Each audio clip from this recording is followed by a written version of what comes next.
At least I could say we have some variety this morning, but pretty much across the board, everyone's going to need the umbrella today. With some of the heavy rain, there could be some localized flash flooding in spots. Fortunately, from earlier this morning, Jerry and I were here. We saw each other in the middle of the night, which we prefer to see each other different occasions. Yeah. But it was good to see him. And, we were talking about the weather that was expected for this morning. And we have quite a few severe thunderstorm warnings. And I'm sure maybe you might have seen the alert history on your phone waking up this morning. Might have had some thunderstorms actually just wake you up a little bit earlier. The good news is things are weakening. So we're going to continue to expect that trend kind of shake out for us. But we're still looking at some very heavy rain nonetheless, where it's looking like most of that is going to be concentrated south and west of Columbus, and a lot of this for the most part has been moving from the northeast towards the southwest, but still looking at exceptionally heavy rain up towards Kenton, Marion, over Delaware County, up towards Morrow County and around Mount Gilead, Mount Vernon to Knox County, over towards southeastern Ohio. Still looking at some widespread steady rain that's moving through.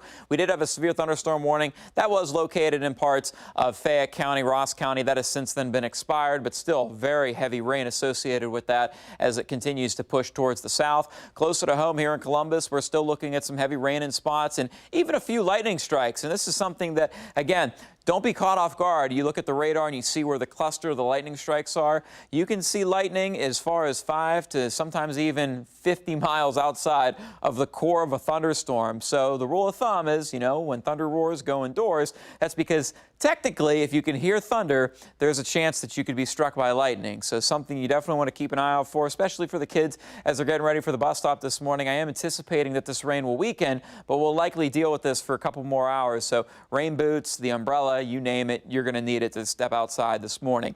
Temperature-wise, most of us hanging out into the mid to upper 60s.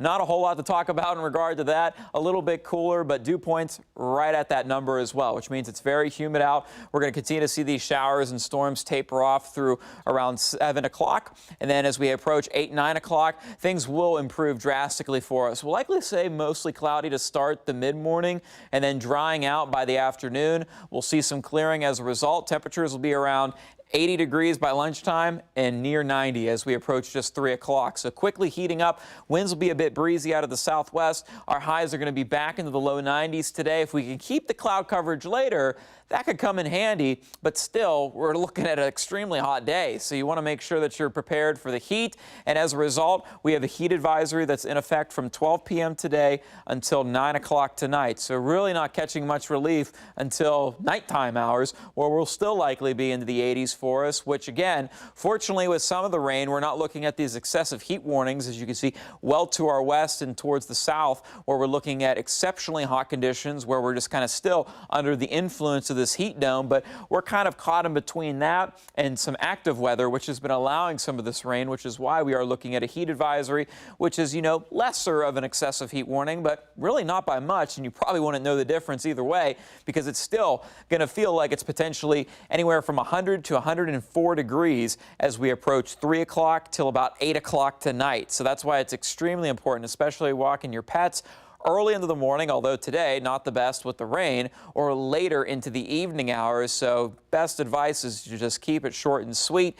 We'll continue to see dry conditions into the afternoon and evening, but models also indicating, as I've been talking about for the past hour or so now, we could be looking at another round of some showers and storms that'll pass through again from the north, pushing towards the south with this slow-moving front that's going to be passing through going into Friday. We could very well be dealing with another instance for a chance for showers and storms into the early nighttime hours. This one looks to be on a lesser scale as far as magnitude and just intensity, but it does appear that we could be looking at another round late tonight into the morning hours for us on Friday, which, by the way, looking like another hot one. So no surprise there. Highs will be back in the mid to upper 80s, but eventually we're going to see this heat dome break down. And just where we're at, again, we're kind of more under the influence of the heat too, but close enough to where the jet stream is able to kind of send these ripples of energy through, which is allowing for these showers and storms. But eventually we'll see high pressure kind of get nudged out towards the west. The jet stream will then drift a little bit further south, which will allow for some cooler air to set up for us, and ultimately some dry and pleasant conditions as we head into into the weekend. So again, still very hot as we wrap up the week. We will see the chance for a few showers linger into the early part of the weekend, but for the most part, big improvements coming our way. 80 degrees on Sunday and feeling great, especially Sunday morning. Temperatures in the low 60s, and then still looking pretty nice going into your 10-day forecast. No highs into the 90s, no heat into the seas, and for the most part, looking mainly dry as well.